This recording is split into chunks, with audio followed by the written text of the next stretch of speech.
और ये इन लोगों ने अति कर दी है कि सरकार कितनी निर्दयी हो सकती है। लोग सोचते हैं या तो राम राजी हो जाए या राज राजी हो जाए, तो राम राजी हो गया, राम ने खूब प्रसाद कर दी, लेकिन राज ने जनता के आंसू पोंछने का काम नहीं किया। बिल्डिंगें गिर रही है, सड़कें टूट रही है, शहर जाम है, किसानों के खेत भरे पड़े हैं, जो बेचारा गरीब तबका है वो गंदे पानी में, बरसात के पानी में रहने को मजबूर है, उसकी छत गिर गई, उसका मकान गिर गया, उसकी दीवार गिर गई। लेकिन इन सबके बावजूद सरकार को 1% भी इन लोगों की चिंता नहीं है। तकरीबन कितने जिलों में खराबा हुआ है आपके? लगभग पूरे राजस्थान के अंदर है। पूरे कोई ऐसा जिला नहीं बचा जहाँ खराबा नहीं हुआ हो। पूरे राजस्थान के अंदर परेशानी है, पूरे राजस्थान के लोग परेशान हैं। और सरकार क्या करती है कि हम राहत पैकेज जारी कर रहे हैं। मैंने निर्देश दे दिए कलेक्टरों को, भाई वो निर्देश देने के बाद में काम क्या हुआ? 1 महीने से अधिक का समय हो चुका है, 1 महीने के अधिक से जनता परेशान हो रही है, सड़कें टूटी हुई हैं, रोड जाम हो रहे हैं, फसलें बर्बाद हो गई है, खेत जो है एक बार ही नहीं अगली फसल भी बर्बाद है, अगली फसल भी किसान नहीं कर पाएगा। ऐसी स्थिति के अंदर मैं ये कहना चाहूंगा, इस सरकार के दिल के अंदर थोड़ी सी भी दया और धर्म और हया अगर बची हो तो राजस्थान की जनता के लिए ये लोग अपना खजाना खोल दें। इन लोगों के पास भारत मंडपम के लिए 3500 करोड़ हैं, लेकिन राजस्थान के आम आवाम के लिए पैसे नहीं है। सिर्फ दिखावा किया जा रहा है कि हम लोग इनकी सहायता कर रहे हैं। कहाँ है एसडीआरएफ, कहाँ है एनडीआरएफ, कहाँ ये सारी टीमें? सैकड़ों से अधिक लोगों की मौत हो चुकी है, सैकड़ों से अधिक मौत हो चुकी है, उनके लिए सरकार ने कोई सुविधा नहीं की। यानी कि आप मॉनिटरिंग नहीं कर सकते, लोगों को गहरे पानी में जाने से रोक नहीं सकते, और किसान जो बर्बाद हो गया। मेरे यहाँ पे प्याज की फसल होती है, कहीं मूंग की फसल होती है, कहीं तिल्ली की फसल होती है, कहीं बाजरे की फसल होती है, कहीं ग्वार की फसल होती है, सारी फसल बर्बाद हो गई है और सरकार जो है इस पे कोई निर्णय नहीं कर पा रही है। हम सदन के बाहर भी, क्योंकि अंदर जाने से हमें अंदर हमारा माइक बंद किया जाता है, बोलने से रोका जाता है, हम अंदर भी आवाज उठाएंगे और बाहर भी आवाज उठा रहे हैं कि किसानों को विशेष पैकेज दें और आज ही मुआवजा घोषित करें।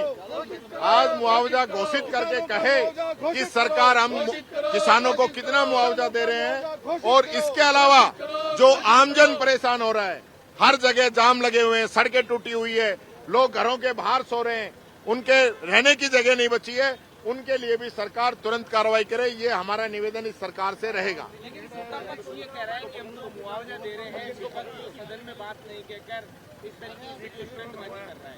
देखिए, अगर ये इसको स्टंट माने तो मानते रहें, यानी किसान की आवाज उठाना स्टंट है तो हम करेंगे, मजदूर की आवाज उठाना स्टंट है तो हम करेंगे, पूरा शहर जाम है अगर इसको स्टंट मानते हो तो हम करेंगे। इनको नहीं दिख रही है सारी चीजें, क्यों नहीं करते हैं? ये बताए कितना पैसा जारी किया और कितना खर्च किया है, ये खर्च कितना किया है ये बता दें। खर्च कितना किया है, कितना जारी किया है, कितना अनाउंस किया है, बताएं तो सही। जबानी जमा खर्च चल रहा है भाई साहब, जबानी जमा खर्च। उस किसान से पूछिए, उस मजदूर से पूछिए कि जिसके सपनों पे पानी फिर गया, उसकी बात ये लोग नहीं करेंगे। अगर कब तक कराएंगे? बरसात तो 1.5 महीने से हो रही है, बरसात तो 1.5 महीने से हो रही है, उसकी गिरदावरी कब होगी, कब कराएंगे? परसों मुख्यमंत्री जी निर्देश दे रहे हैं, किसान 1-1.5 महीने से परेशान है, यानी कई जगह तो 40-40 दिन से पानी खड़ा है लोगों के घरों में और खेतों में, उसका पानी तक ये नहीं निकाल सकते, तो काहे की गिरदावरी कराएंगे? किसानों की मांग पूरी करें। अजमेर साइड में कई जगह पानी खेतों में भर गया है, तो आने वाले कितने समय तक तो सरकार को पानी निकालना चाहिए ना, उसका तरीका सरकार लेके आए ना। ये शहरों की नालियां बरसात से पहले नाले तक साफ नहीं की इन लोगों ने, तो ये किसानों के खेत कहां से क्लियर कर देंगे? देखिए, जीएसटी स्लैब की राहत दी है, कह रहे हैं कि किसानों को राहत दे दी हमने। क्या राहत दी है किसानों को? यानी कि 8 साल तक किसानों को लूट के, किसानों का ही पैसा 8 साल तक लूट के, ये मांग तो हमने 17 में ही कर दी थी। राहुल गांधी ने 2017 के अंदर कह दिया था कि आप किसानों पे टैक्स लगा रहे हो, आप कफन पे टैक्स लगा रहे हो, आप अगरबत्ती पे टैक्स लगा रहे हो। तो 8 साल बाद जो बात आप मान रहे हो, ये 8 साल पहले माननी चाहिए थी। देर आए दुरुस्त आए, ये कहना चाहूंगा मैं इन लोगों को। कोई राहत नहीं दी है, 8 साल लूटने के बाद में इनको अकल आई है। सरकार के ये थे टीकाराम जूली, उनका कहना है कि फिलहाल अभी टीकाराम जूली जो किसानों के मुद्दे को लेकर विधानसभा पहुंचे हैं और फसल खराबे के अपने साथ नमूने लाए हैं कि किस तरह प्रदेश में बारिश के कारण हालात हैं। और फिलहाल ये तस्वीर आप देख सकते हैं, उनके साथ तमाम नेता भी उनके साथ पहुंचे हुए हैं।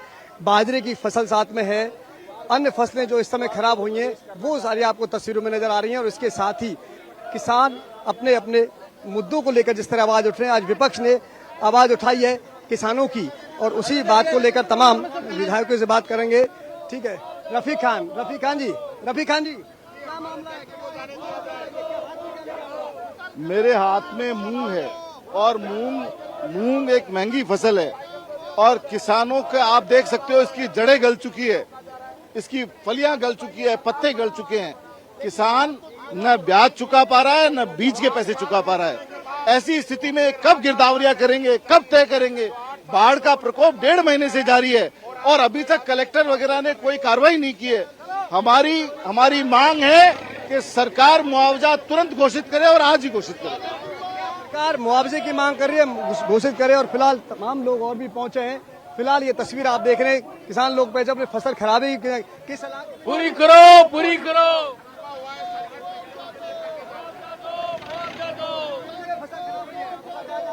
पूरे राजस्थान में, मैं टीएसपी क्षेत्र से आता हूँ, जनजाति बाहुल्य आदिवासी बाहुल्य क्षेत्र से आता हूँ। वहाँ पूरी फसल चौपट हो गई है बारिश से। तो आज तक सरकार ने और गिरदावर नहीं कराई है, लोग परेशान है, घास भी नहीं बची है। इतनी इस बार बारिश हुई है, लेकिन सरकार कुंभकर्णी नींद सोई है। ये पर्ची सरकार खाली केंद्र सरकार कह रही है गिरदावरी के ऑर्डर दे दिए हैं, 3 दिन में गिरदावरी हो जाएगी। कहाँ हो जाएगी, क्या हो जाएगा बताओ? कुछ नहीं हो रहा है, खाली ये घोषणा कर रहे हैं, बातें कर रहे हैं। इन्होंने कहा कि हम जो खेती करेगा बेलों से उसको 30-30 हजार रुपए देंगे। कुछ नहीं हो रहा है, फॉर्मेलिटी हो रही है। एक पंचायत में एक भी नहीं हुआ। बिल्कुल, ये लगातार कहने वाले। और मेरे साथ मनीष यादव जुड़ेंगे। मनीष, क्या कहना है आपको इस मामले को? आज देखिए जिस प्रकार से राजस्थान में हाल खराब है, बाढ़ की वजह से राजस्थान अस्त व्यस्त है। आज फसल खराबा इतना बड़ा राजस्थान में हो गया, सड़कें टूट गई, जनजीवन अस्त व्यस्त है। सरकार का ध्यान जनता की तरफ नहीं है, किसान की तरफ नहीं है और सरकार अपने कामकाज में व्यस्त है। सरकार केवल और केवल इस काम में लगी हुई है कि कैसे अपने उद्योगपति मित्रों को खुश करे। संवेदनहीनता की हद सरकार ने कर रखी है। हमारी मांग है कि स्पेशल पैकेज किसान के लिए, सड़कों के लिए, फसलों के लिए जारी किया जाए, ताकि राजस्थान में एक जो किसान परेशान है उसको संबल मिले। आज जो हालात स्मार्ट मीटर का मुद्दा देख लीजिए, किस तरीके से स्मार्ट मीटर ला करके राजस्थान के व्यक्तियों के मुद्दे पर मैं कह रहा हूँ ये फसलों का मामला है, फसल खराबे का मामला है। इनको गिरदावरी करवा करके फसल का मुआवजा देना चाहिए। ये मनीष यादव थे, तमाम किसान कह रहे। फिलहाल एक तस्वीर मैं आपको दिखा देता हूँ। यहाँ ये अंदर आगे बढ़ना चाहते हैं, लेकिन आगे इस गेट से पुलिस ने रोक दिया है। फिलहाल मेरे सहयोगी आपको तस्वीर दिखा रहे हैं, ये ट्रैक्टर आगे बढ़िया बैरिकेड है। देखिए तस्वीर देखिए, बैरिकेड लगा हुआ है, पुलिस के जवान खड़े हुए हैं, ट्रैक्टर को आगे बढ़ाने का प्रयास किया जा रहा है। फिलहाल ये तस्वीर देखिए, यहाँ से निकलने नहीं दिया जा रहा है, यहाँ ये ट्रैक्टर, और फिलहाल इसको आगे, ये सीधा बैरिकेड की तस्वीर आप देखिए। पुलिस के जवान यहाँ तैनात है, क्योंकि व्यवस्था जो की गई है, इस गेट से वाहनों को अंदर एंट्री नहीं दी जा रही है। यहाँ से केवल पैदल जा सकते हैं और वाहनों के साथ आ सकते हैं। लेकिन कांग्रेस इस बात पे अड़ी हुई है कि यहीं से ट्रैक्टर को अंदर ले जाएंगे। ये देखिए, फिलहाल ये मैं पूरा तस्वीर आपको दिखाता हूँ, उसको यूँ समझ सकते हैं हम। ये जो विधानसभा का गेट है, ये 6 नंबर गेट आप जो देख रहे हैं, पूरी तरह से पुलिस छावनी में तब्दील हो चुका है। तमाम इसको रोक लिया गया, क्योंकि अभी जो नई व्यवस्था की गई है उसके तहत यहाँ से आप पैदल जा सकते हो, यानी कि वाहन लेके नहीं जा सकते, लेकिन वाहन आ सकता है। जो वाहनों की व्यवस्था है वो 7 नंबर गेट से की गई है। लेकिन अब कांग्रेस जो विरोध प्रदर्शन कर रही है, उसकी जरा तस्वीर आप देखिए।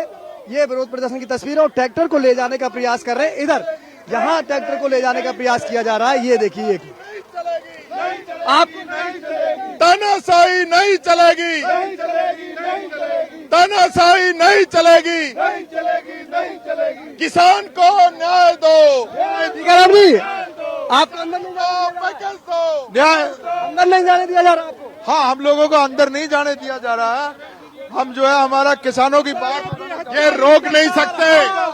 ये किसान की आवाज है, मजदूर की आवाज है, राजस्थान के आम आवाम की आवाज है। ये कहां तक रोकेंगे? सदन में बोलने नहीं देते, अंदर जाने नहीं देते, तो क्या इन लोगों ने ये माहौल पैदा कर रखा है? क्या करेंगे? तो हम दूसरा तरीका देखेंगे, अंदर जाएंगे।